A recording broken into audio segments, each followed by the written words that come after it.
the best part about taking care of people living with CLL for me is trying to understand the CLL in the context of their lives and making their cancer fit within their life as opposed to telling them to interrupt their life completely just to take care of their cancer.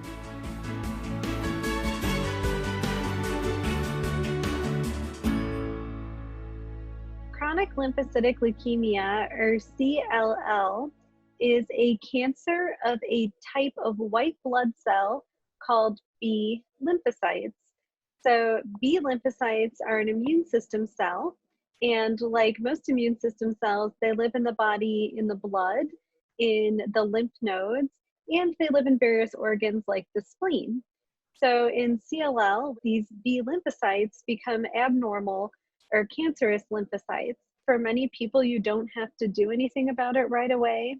That when you do need treatments, the treatments are things that most people take and then still work full time or babysit grandkids full time or golf part time or whatever they do. So I think one thing that I'd always want to know for anyone, especially a loved one being diagnosed with this, is what risk category they're in. And these are special tests done on the CLL cells that help, your doctor learn more about them, because that can really help you understand how soon you could expect to take treatment, if and how much you're going to have to modify your lifestyle, and if it's likely that this will shorten your lifespan, because for the majority of people it doesn't actually.